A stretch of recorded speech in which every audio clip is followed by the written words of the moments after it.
on GMA, we are following the latest developments out of the Middle East. Secretary of State Blinken arrived overnight, pushing for a humanitarian pause to the fighting. Combat on the ground still intensifying. Also, the family of the Utah mom accused of poisoning her husband, then writing a children's book about grief after his death. They are speaking out together in her defense for the first time. You'll see those stories and so much more right here on GMA. KSAT and our community partners want to remind you, roll up your sleeves and get your flu shot. There's one more chance to get a free vaccine, courtesy of Bexar County and University Health. It is tomorrow from 8 a.m. to noon. If you'd like to register, head to ksatcommunity.com. Well, ahead in the next hour, GMSA, the Spurs got another big win out in the desert thanks to Victor Wembanyama putting on a big show. Plus, we'll soon know the future of 19 schools and SAISD. Up next, when staff will make their final recommendation to the board. And up next, San Antonio native, now a World Series champion. We'll hear from All-Star Josh Young's former high school coach about what motivates him on and off the diamond.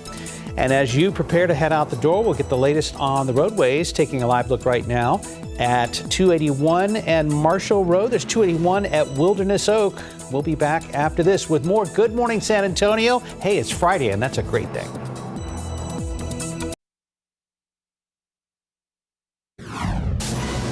Right now, GMSA, San Antonio police investigating a deadly shooting on the city's west side. What we've been able to learn in just the past few hours. Plus, as the Israel-Hamas war intensifies, Secretary of State Antony Blinken arriving in Israel for talks with leaders as the White House calls for humanitarian pauses to allow in aid to Gaza and facilitate the releases of hostages and civilians. I'm ABC's Justin Finch. That story ahead. And looking out there with a live cam, we are starting in the 50s this Friday morning. Rise and shine. Live from KSAT 12. Good Morning San Antonio starts right now. Good morning. Hope you slept well. It is 6 o'clock on your Friday morning, November 3rd. Happy Friday. Thank you for joining us. I was driving around yesterday. I was like, I really love this time of year. I like the weather, especially in the afternoon. Oh, it was perfect. Went for a nice walk on one of the trails up in Stone Oak. Mike Ostrage joins us now. Temperatures in the mid-50s. Not too bad. No. And an improvement over where we've been most of the week in the mornings. Well, it depends on how much you like cold weather, but this is actually up to a normal temperature. So we have been on the cold side, obviously. And then this afternoon, we're going to be closer to a normal high up in the mid-70s. We got a lot of clouds hanging around here this morning. We have dipped down a couple of notches from last hour down to 52, so actually slightly on the cool side. 45 Kerrville, 41 at Comfort. And these numbers, dew points, sort of measure moisture in the atmosphere, are definitely up compared to the past couple of days. Not like it's humid out there, but these numbers have gone up a good 10, 15 degrees in most areas. And that, just kind of jumping ahead of myself here, may lead to a little bit of fog tomorrow morning. We're not seeing anything this morning, but we'll have to watch it tomorrow. Mold's on the low side, and temperatures are going to be kind of steady, fluctuating a couple of degrees here and there. It'll be right around mid-50s as we start off at 7 o'clock, and then getting up to the upper 60s today at noon. Going to top off 74. Again, very close to a normal high temperature later on today. Nice evening for football. Not overly cold. Light jacket's not a bad idea, though, because we'll be down in the 60s by halftime. But kickoff at 70, and we're going to be sun setting right about 6, about 6:45 later on this evening. Of course, by Sunday, the sun's going to be setting at 5:45 after you turn your clocks back. Anyway, more on that coming up. Look ahead to next week. Big warm up, then another cold front way down the road. Details in just a couple of minutes. Traffic Authority. Any big problems out there, Stephen? No, not at all, Mike. 6 a.m. Thankfully, things are still pretty quiet for most drivers that have to head out the door. But let's show you what's happening, because 35 at Palo Alto, you're seeing just maybe a few more people that we saw earlier in the morning. It is 6 a.m., so we know a lot more people have already hit the alarm and are ready to get the day started. So if you have to head out the door, this is what you can expect. Just a few more vehicles, again, that you're seeing along these TransGuide cameras, but 35 at San Marcos, north and southbound lanes, just getting a little bit busier. Taking you to our map, no congestion here, at least for now, so just enjoy the quiet roadways while you can. If you're heading into San Antonio, it's still pretty green from Seguin along I-10 westbound. We have a 28-minute commute at this hour. 87 northbound. If you're heading in from Lavernia, expect about a 33-minute drive time.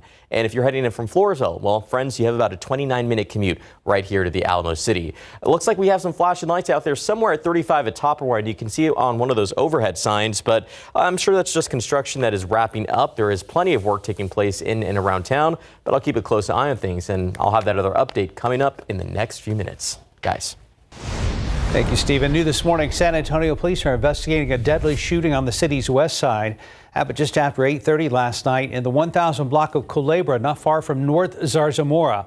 Police tell us a man in his late 20s was found dead, and they're investigating the shooting as a homicide. Katrina Weber will join us next at 6:30 with the very latest on this still developing story.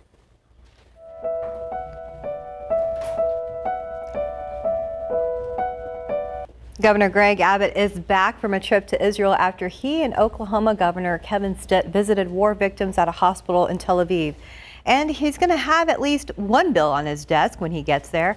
If he signs it, Senate Bill 4 would increase penalties for human smuggling crimes. Those found guilty would face a minimum of 10 years in prison. Right now, the minimum sentence is 2 years. Meanwhile, leaders in the Texas House and Senate are facing off over a second immigration bill. House Bill 4 would allow police to arrest or send back migrants who crossed into Texas illegally. Lieutenant Governor Dan Patrick questioned the bill on Thursday, calling it, quote, a Texas-sized catch and release bill. His statement specifically called out House Speaker Dade Phelan, who responded with his own statement. Now, Phelan says the Senate significantly watered down the bill, which he went on to call, quote, the strongest border legislation that has ever passed out of the House, end quote. Now, Patrick fired back last night on X, the platform formerly known as Twitter, saying the Senate, quote, fixed House Bill 4. He went on to take aim at Phelan, saying he could impeach someone faster than it takes to smoke a brisket, but questioned Phelan's ability to pass teacher pay or school choice legislation. Now, school choice, also known as vouchers, is a major sticking point for the governor. Governor Abbott says he wants legislation on his desk by the time the special session ends next Tuesday, or he will call state lawmakers back in Austin.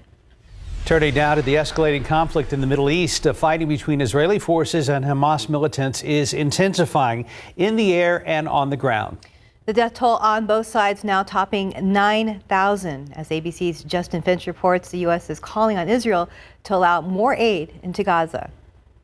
This morning, Israeli troops pressing deeper into North Gaza. The Israeli Defense Forces says its ground operation is expanding, reporting its troops have completely encircled Gaza City and are locked in face-to-face battles with Hamas militants. Israel intensifying air assaults on Hamas targets across Gaza, demolishing densely populated areas.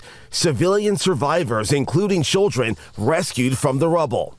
The Biden administration calling for humanitarian pauses to allow more aid inside Gaza. We do not support a ceasefire, and that gives time for Hamas to regroup, which is something that, again, would put Israeli citizens and others in danger. A senior U.S. official telling ABC News the U.S. is also flying unarmed MQ-9 Reaper drones over Gaza to assist Israel with locating more than 200 hostages Hamas is holding captive. Secretary of State Antony Blinken said for more meetings with top Israeli leaders today. We will focus as well on steps that need to be taken to protect civilians who are in a crossfire of Hamas's making. At the South Gaza-Egypt border, the White House says 74 Americans and their families were among hundreds of foreign nationals to enter Egypt through the Rafah border crossing in recent days. American Maha Elbana, an aid worker from New Jersey, now safe and well in Cairo, speaking to our Maggie Ruley. I have PTSD. I've been through a lot. If I hear like a loud noise, I jump. I had a panic attack. It's unbearable. So you can't really escape it. On Capitol Hill, a House Republican majority passed a $14 billion Israel aid package paid for with money earmarked for the IRS. But it also leaves out Ukraine defense funding. That bill likely dead on arrival in the Democrat-led Senate, and the president has vowed a veto. Justin Finch, ABC News, Washington. In your morning headlines, the United Auto Workers Union has approved their new contract with Ford after a 41-day strike at Ford. Union members returned to work. Now, the tentative deal would pay workers at least 25% more between now and 2028. The Michigan assembly plant was the first Ford factory to go on strike on September 15th. The workers there lost more paychecks than any other union members at Ford. Gas prices continue to go down at a slow but steady rate. Flat demand and lower costs for oil help bring the average price for a gallon of gas to $3.44. According to AAA, there are a few places where you might be able to find gas for less than $3 a gallon right here in Bexar County. Back here at home, imagine your life savings wiped out. That's what happened to a San Antonio couple, and it all started with a pop-up.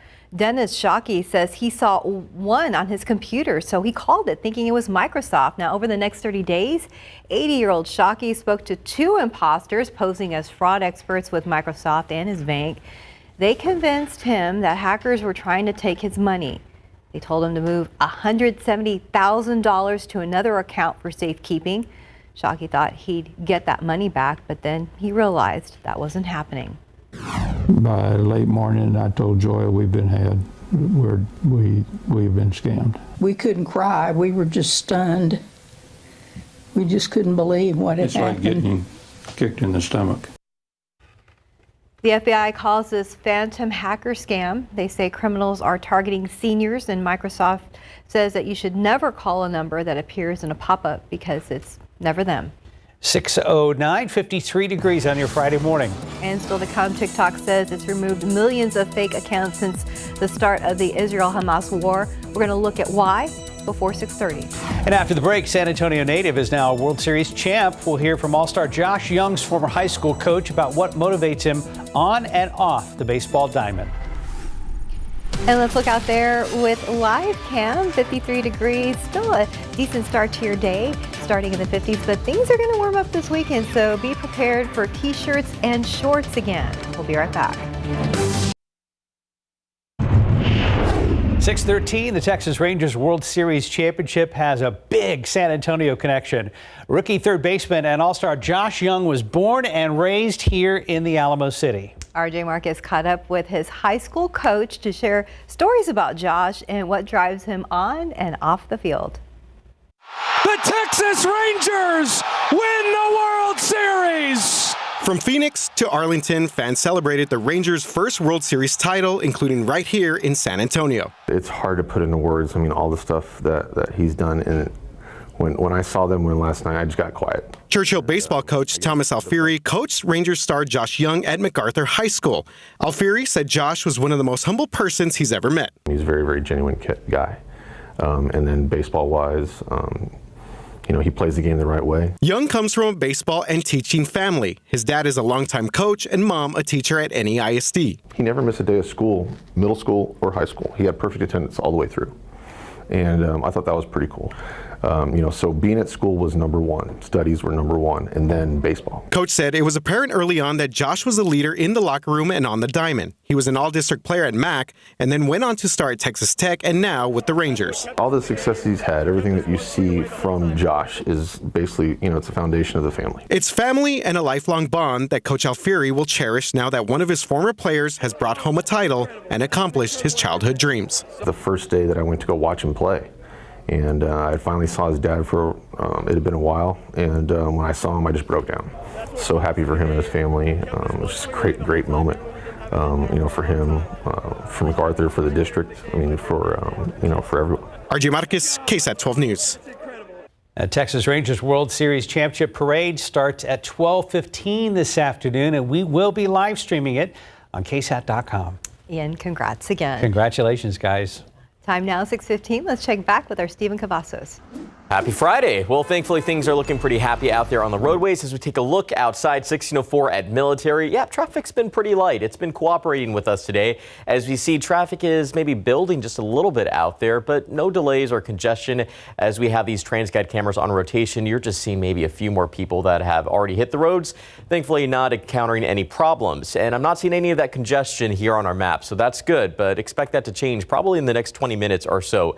Back that patience with your cup of coffee. But if you're heading to the gas station, let's take a quick look. I know we had mentioned this a little bit earlier. Today's average gas price right here in Bexar County, $2.85. Now around the state, we're looking at $2.91, and around the country, $3.43. And as we mentioned this earlier, gas prices are seeing a little bit of a dip. Texas, hey, they're one of the least expensive markets in the country, so that's good. But if you're heading out the door and maybe have to fuel up, there's what you can expect if you have to head to the gas station. But back here, TransGuide, things are fine. I got $2.79 yesterday. $2.79, yeah, that's pretty good. Way to go, Whiskers. That's pretty good. Whiskers. I mean, it's not like you're, seeing the final number at the pump going, I mean, it's still high, but it's better than it was. It's better than it was. I mean, that was punching in $3 at one point. Yeah, I mean, it's an improvement. Well, like I said, we've gotten rid of the summer blends there, so it's always a little bit cheaper. So, all right, I don't know if you really need to warm up the car this morning or the school bus. Grab a jacket, though. I mean, it's still cool out there. We still have some temperatures in the 40s in the hill country, lots of clouds, and right around low mid 50s and then mid 70s. So much closer to normal temperatures, both the high as well as the low than where we have been earlier this week when it was nice and cold out there. All right, take a look at this KSAT Connect picture. Boy, just really pretty. I mean, clear skies are something, but all those clouds out there and the nice oranges and everything with the sunsets. Thank you very much for that KSAT Connect picture. All right, as you can see, we do have plenty of clouds hanging around here this morning, and temperatures. Yesterday, we did get up to 67, so that had topped the previous day's high temperature by about 3-4 degrees on average around the area, and we had some low 70s down there along the Rio Grande Valley. Now, today, add to that, like I said, we're going to be much closer to a normal high right around mid 70s all around the area. And going into the future, the 6 to 10 day outlook from the Climate Prediction Center, and this is going in toward late next week and toward next weekend. This is showing better than average odds of some precipitation, and that's with that next front that's going to be moving on through here, which right now looks like it's going to be early on Friday of next week. Now, temperatures, though, even though this front's going to move through, the overall average is still going to be kind of leaning toward the warm side of things. Yes, the front will knock temperatures down, but it's not like it's going to be a huge blast. It won't be, as it's looking right now, a repeat of what we had earlier this week. Now, going a little bit further in the future, and this would be going into, say, the first couple of days of then the following week, still some, better than 50-50 odds of seeing some rain around there. But again, it's not like we're seeing any huge blast of cold air coming on in here. Now, the reason for that is when you see the upper level steering winds, jet stream, moving just about straight west to east across the country, we're not getting that big, north-south push of cold air coming on in here. Here's the ridge, which is going to start to build in starting Sunday into the first part of next week. That's the warm, very humid air, 10 degrees above normal by most all of next week. Then as we go into Wednesday, Thursday, Friday, notice how we get this somewhat of a push, and this is going to send that surface front down through here, but it's not like it's got a whole lot of reinforcement to it. We're still going to have some moisture upstairs. That's why we have those better rain chances, which is good. And then as we go on into that next weekend and the first part of the week, we're not seeing, again, any big shove of cold air coming on in here, which is why Climate Prediction Center has things leaning toward the above normal side. Today, 74 degrees.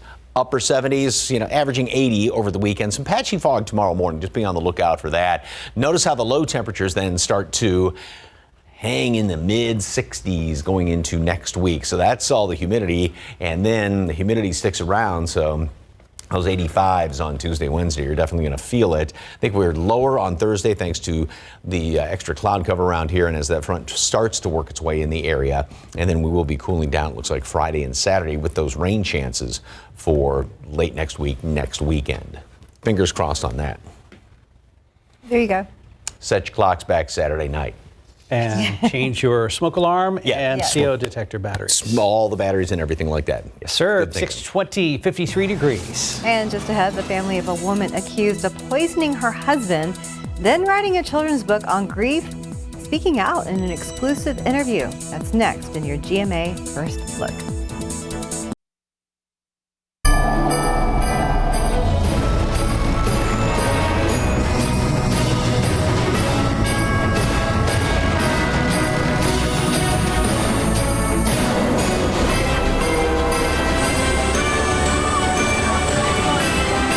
Building a better postal service for more on-time deliveries and easier, affordable ways to ship so you can deliver even more holiday joy. The United States Postal Service, delivering for America. Mornings. Cough? Congestion? I'm feeling better. All in one and done with new Mucinex Kickstart. Headache? Better now. New Mucinex Kickstart gives all-in-one and done relief with a morning jolt of instant cooling sensation. It's comeback season. I brought in Ensure Max Protein with 30 grams of protein. Those who tried me felt more energy in just 2 weeks. Here, I'll take that. Ensure Max Protein. 30 grams protein, 1 gram sugar, 25 vitamins and minerals, and nutrients for immune health. In this morning's GMA First Look, an ABC News exclusive. As a couple, they were very much in love. They were very happy. For the first time, we're hearing from the mom and brothers of Corey Richards together. Corey, the Utah mom accused of fatally poisoning her husband, then writing a children's book about grief. My husband passed away unexpectedly last year. It completely took us all by shock. Now this morning, Richards' family is speaking out in her defense. I do not believe in my heart Corey could ever not just kill Eric, but kill anything or anyone. It's not in Corey. They were in probably the best spot that we've seen him in a long time at the time of his death. And we'll have much more of this exclusive interview coming up at 7 a.m. With your GMA First Look, I'm Eva Pilgrim, ABC News, New York. In your morning consumer headlines, TikTok says it's removed more than 24 million fake accounts and millions of posts since the war broke out between Israel and Hamas. The platform is pushing back on criticism on how its algorithm is recommending content about that conflict. The budgeting app Mint is shutting down at the end of the year, and Mint's owner says its users will be moving to the company's other service, Credit Karma. It's not clear whether Credit Karma will be adjusted to offer the same budgeting features Mint is known for. NASA is launching a new streaming service this month called NASA Plus that'll feature live mission coverage and original video series. NASA Plus is free, has no subscription requirements, and no ads. It lifts off on most major streaming platforms next Wednesday. Schlitterbahn and Fiesta Texas will soon have the same owner. Six Flags is merging with Schlitterbahn's parent company, Cedar Fair. So the $8 billion deal will bring 27 theme parks and 15 water parks in 3 countries under the same ownership. The newly formed business will reportedly keep the Six Flags name. 626, 53 degrees. Look out there with TransGuide. Looking over at I-37, looks pretty good over there on the roadways, but Stephen Cavazos is in the studio. I'm waving at him right now. We're going to check with him after the break.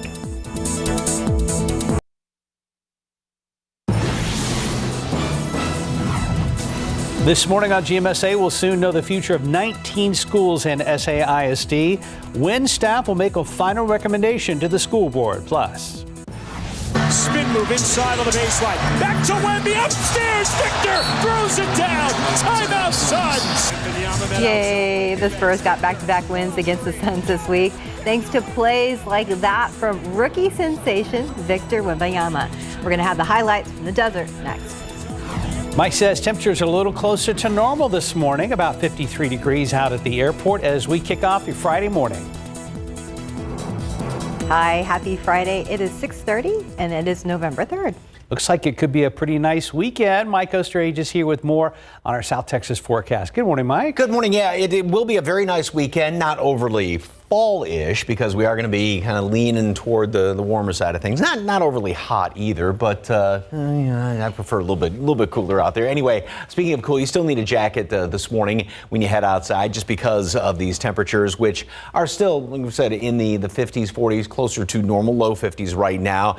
A bit more humidity, not like it's oppressively humid, but you kind of notice it a little bit when you step outside. Slight wind out of the northwest at 3 miles per hour with some cloud cover out there. 40 in Comfort is the cold spot right now. 48 Bulverde, 54 at Randolph, 55 both Pleasanton as well as Stinson. And again, the dew point temperatures, measure moisture in the atmosphere, have gone up considerably, even just compared to yesterday and then the past few days when we had that really cold, dry air in place. And these numbers will slowly creep up as time goes on and getting to the point where you really start to notice it, but not until about Sunday. Low amounts of mold in the atmosphere. The updated count comes out in about an hour or so. So partly cloudy throughout the rest of today, mid 70s, close to a normal high temperature. And then the weekend, warming up. So we're going to be averaging 80 getting about 5 degrees above normal this weekend on average. And then, like I said, the humidity starts to work its way back in here by Sunday, and that's going to be the case next week. Very warm, almost call it downright hot, because we're going to be averaging 10 above normal and humid out there. But there is another front that's going to be coming through late next week. That's going to knock temperatures down. Not like what we just had, but at least it's going to knock temperatures down. Plus, it is going to bring some much needed rain with it. All those details coming up in just a couple of minutes. Traffic Authority, Mr. Cavazos. Hi. Good morning. You have the microphone. Thank you. Thank you, Mike. Thankfully, I'm not seeing anything out there that is worrisome. We are just seeing traffic moving along 37 at near the Alamo Dome. Right there, beautiful shot of the Tower of the Americas. And you can see traffic is looking great out there as well. But we take you to our map, and again, it is quiet, but we're going to see that congestion creep in a little bit. Right there, US 90, usually that's the first spot that we're going to see that buildup take place as folks are making their way into the Alamo City. But remember that we do have that road work that's going to take place along the eastbound lanes close to Military, so that could slow you down. Check those vehicles before you get out on the roadway, guys, because we do have stalled vehicles that are now popping up. Nothing too worrisome, but again, 281 northbound at Josephine Street, you want to watch out anytime you see those flashing lights. We see the same issue take place along here, I-35 southbound at Southwest Military Drive. These stalled vehicles are not causing major delays for drivers, but just, again, check those vehicles before you hit the roads. Again, one last shot here at 37 where we see the Tower of the Americas. Things looking great so far, but we are close to morning rush. I'll keep a close eye on things, and I'll have another update coming up a little bit later on.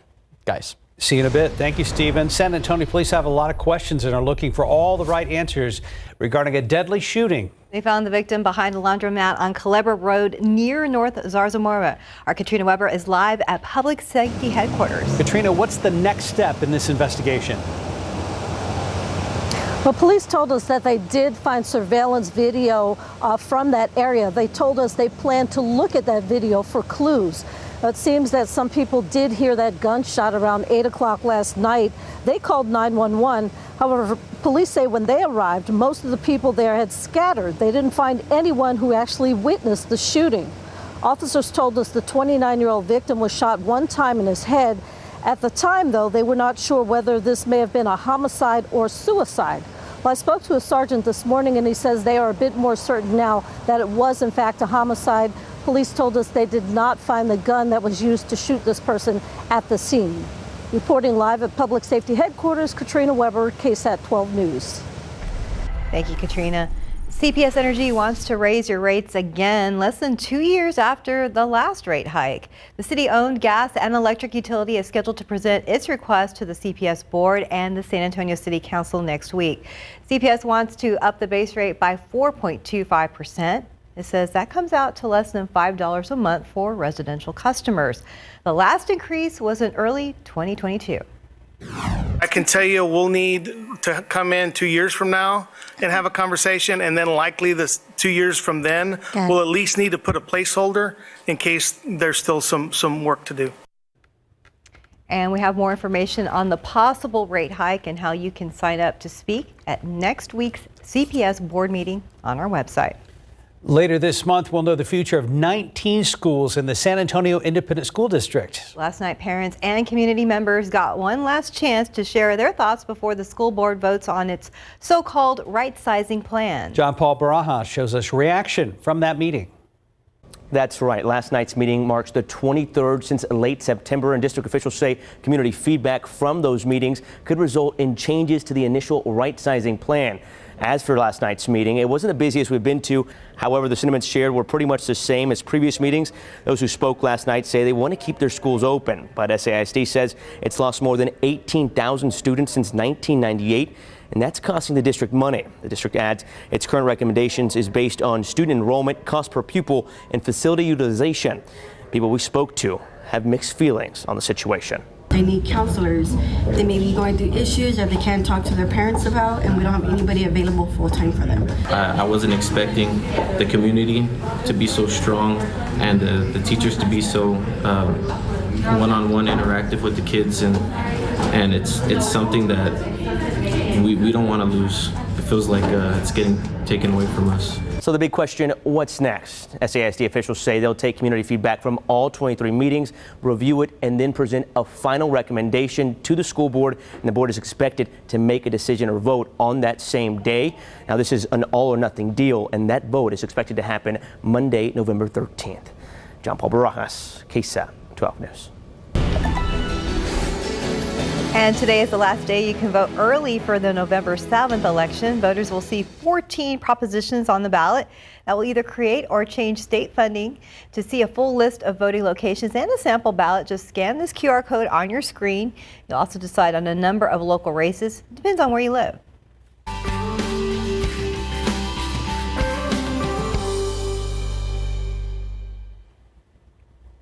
Is this me or you? It's you, I think. Okay, all right. I can't see a prompter, so okay. It's on my tablet now. Sorry. KSAT and our community partners want to remind you to roll up your sleeves and get your flu shot.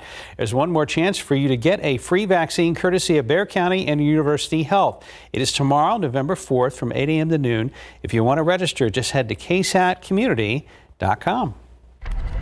And happening today, multiple organizations are coming together to help raise money for the Muscular Dystrophy Association. The San Antonio Professional Firefighters Association and the San Antonio Fire Department are looking to fill the boot to raise money for the MDA firefighters. We'll be out on the street of San Antonio, and they'll ask motorists and people out walking to donate by filling a boot with cash.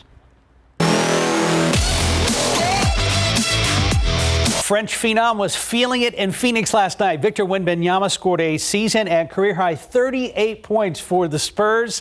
That held off a late charge by the Suns. Spurs got away with a big win again, 132-121. The Suns had a race to 27-point deficit, tying it at 116 with 4:21 left. But the Spurs responded by scoring the next 12 points, including 10 from Wemby. In just his fifth NBA game, the 7'4" Frenchman shot 15 of 26 from the field and had 10 rebounds. Zach Collins added 19 points. This was the second time in 3 days the Spurs beat the Suns in Phoenix. So up next, the Spurs come home to San Antonio, host the Toronto Raptors on Sunday. Tip-off 2:30 in the afternoon over at Frost Bank Center. And the time now is 6:38 and 53 degrees for now. Here's Sarah Costa with what's next on GMSA. Good rain over the last 10 days, and you may have noticed these white flowers popping up in your yards or along the roads. I'm Sarah Costa in the garden. Coming up, we're going to explain to you what these white flowers are and how to collect their seeds.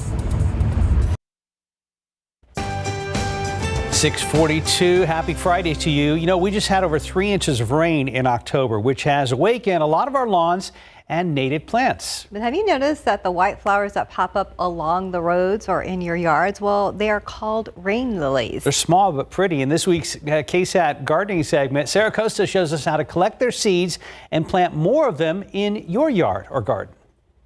This is what my backyard has looked like for the last several months because of the exceptional drought we've been in our area. But because we had a little bit of this is what my backyard looks like now, and it's not just our lawns that come back to life. You'll see these beautiful white flowers pop up along the roads, in our parks, and in our yards. No, they are not weeds. They are native South Texas flowers called rain lilies. You may not even know that you have them in your yards because they can go completely dormant for long periods, but can pop up overnight after a good rain event in the spring, summer, or early fall. And rain lilies don't just add a bit of whimsical charm to our yards. They smell amazing and are pollinated at night by moths. Rain lilies only bloom for a couple of days before creating a seed pod that eventually browns like this one and then bursts, releasing these black flat seeds. If you want to have a big patch of rain lilies in your garden, collect the seeds after they flower from the pods. Keep them in a cool place and then plant them relatively soon. I decided to pick these and place them in water for 2 days before collecting the seeds and planting them on the same day. Rain lilies can grow virtually anywhere, so plant the seeds where you want your patch of rain lilies to pop up. I'm putting mine in an area that gets a good mixture of morning sun and afternoon shade. Don't bury your seeds, spread lightly on top of the soil. I added just a bit of compost to help them out, and then water them gently. then you can essentially just walk away. They'll come up naturally after a good rain. Happy gardening. I'm Sarah Costa, KSAT 12 News. And right now on our website at ksat.com, you can check out all of Sarah's gardening stories. Time check just about 6:45 on your Friday morning. Go ahead and check back with our Stephen Cavazos. Like, really happy it's Friday, and I'm just like over here in my department. Things have been fine so far, but I have to get some things confirmed with our friends at TransGuide because while things are looking great out there on the roadways, we do at least have one issue that has been reported but not confirmed. So we're just going to take you to our map and show you where it's at. Loop 410 westbound in Ingram Road. We do have a crash that's been reported, but again, I'll talk to our friends at TransGuide. I'm not seeing anything out there, so that's the good news, but they have their eyes on the roadway, so we'll find out what they're seeing. And if something is popping up, we'll let you know. But don't forget, we still have stalled vehicles in and around the Alamo City, 281 northbound at Josephine Street. That stall is not slowing anyone down, but it's been there for a little while. And the same goes down over here along I-35 southbound at Southwest Military Drive. So check those vehicles and plan ahead. US 90, don't forget, the concrete work will pick up today around 9 this morning and finish at 3 in the afternoon. We'll see that single eastbound main line closure from West Military Drive to General McMullen. And US 90, obviously a very busy spot, so just plan ahead if you're heading into town. Other than that, we take one last look outside at 281 and 410 where traffic is moving. We are entering morning rush, thankfully with little to no problems, but I'll find out what's going on along 410. The good news, guys, I didn't see anything from on my end of any flashing lights or any paramedics out there. Desk is a mess. Let me get my stuff out of the way here, Steve. Yeah, I appreciate it because I'm all about the feng shui and where we have things angled. Yes, In fact, sir. Yes. There you go. Have things angled? Yes. Yes. Yes. So they should be right at the camera? I don't know. Hi, Mike. Hi. Hi. Hi. Have you met everyone here? Yes, I have. Okay.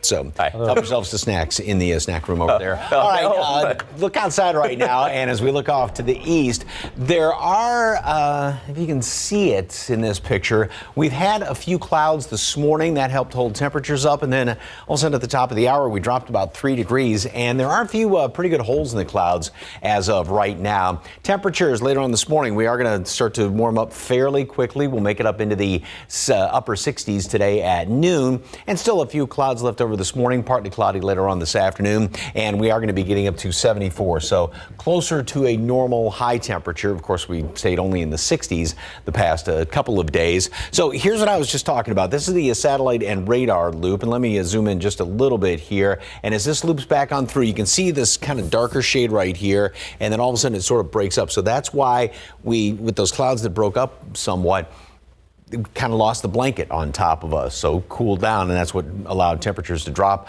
a couple of degrees in the past hour. Up to the north, a lot of activity in the northern tier of the United States, but notice how pretty much everything is moving straight west to east.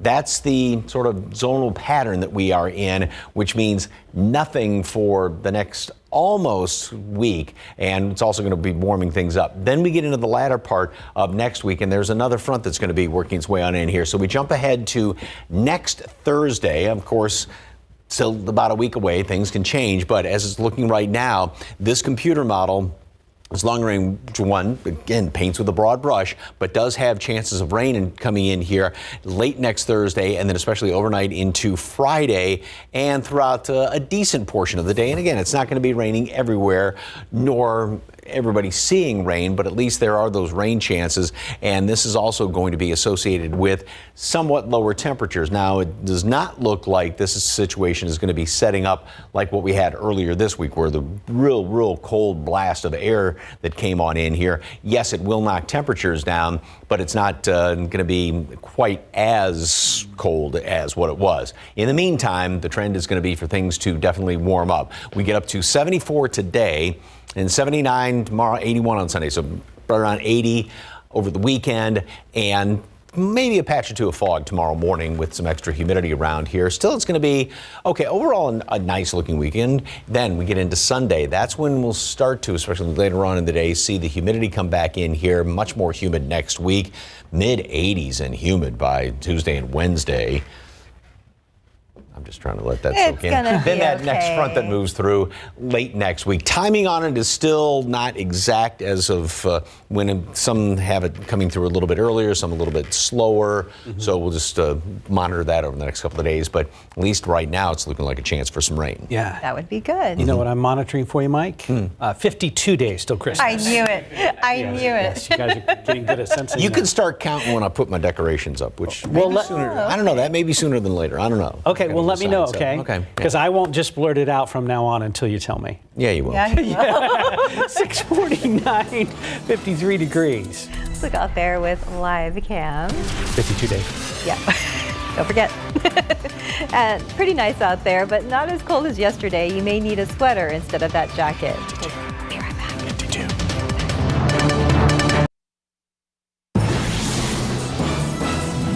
Good morning. Coming up here on GMA, we are following the latest developments out of the Middle East. Secretary of State Blinken arrived overnight, pushing for a humanitarian pause to the fighting. Combat on the ground still intensifying. Also, the family of the Utah mom accused of poisoning her husband, then writing a children's book about grief after his death. They are speaking out together in her defense for the first time. You'll see those stories and so much more right here on GMA. And right now on KSAT.com, entry to all Texas state parks is free this Sunday. Reservations are not required, but it is highly recommended. So this is free entry for all visitors at all state parks. Now, popular San Antonio area parks like Los Maples State Natural Area and Garner State Park are known to reach capacity, especially during the fall season. So to make a reservation, you can visit our website at KSAT.com. Wurstfest is back for its 62nd annual celebration honoring New Braunfels' German heritage and culture. It starts today, goes through November 12th. Tickets are on sale now. You can purchase them online. This is the third year of the festival after the devastating fire that destroyed the iconic market plots back in 2019. Days after the 59th festival had ended. The building, which was built in the late 60s, was declared a total loss. However, it was rebuilt and given a fresh new look. Dates and closing times vary by day. You can see those times on KSAT.com. And it's time for our guys to show off their beards this month. And you can see the before picture. This is all of our guys participating in No Shave. I don't see any beards on this shot. RJ's shaved down. so Yeah, it's yeah. not quite as full. That's cheap. You could tell him that, but no, I think he's doing great. Look at that baby face on Justin. So gotta be, I know, right? Gotta be honest, we're off to a slow start right now, but we're only 3 days in. Yeah. Adam Barraza, one of our photographers, who is right there, In the top corner, left, top corner. with the glasses, he has a $125 donation, but so far nada, including for Team Silverback Gorilla, or what'd you say? Silver, Oh my God. silver hair. Yeah. What do you call yourselves? Team Gray Hair. Your Team Gray Hair. I apologize. I wasn't even close. Silverback Gorilla. KSAT.com/no shave. Let's go to traffic. Steven? Wow. Come up here to the camera because Team Whiskers, everything I've been working on right there. You can't really see it. Not doing myself any justice. Hey, but the donations go a long way, guys. Please donate. You're going to be saving a lot of lives and spreading the awareness as well. Don't forget, crash here at 410 westbound at Ingram North. Only issue we have so far, Mike, so just be careful out there, Team Gray Hair. Silverback. If you laugh at him, he'll just continue, by the way. All right, got a couple of clouds out there, but temperatures have, they're still on the coolish side, although warmer than yesterday. Got some 40s out in the hill country. Nice day today, 74, partly cloudy skies. Overall, a good-looking weekend. Great weekend for Wurstfest, and start to warm up a little bit then going into next week, warm and humid. Hopefully another front next week. We see it. Yep. You're doing good. Set your clocks back Saturday night. Oh, yeah, good reminder. Have a good weekend, guys. 52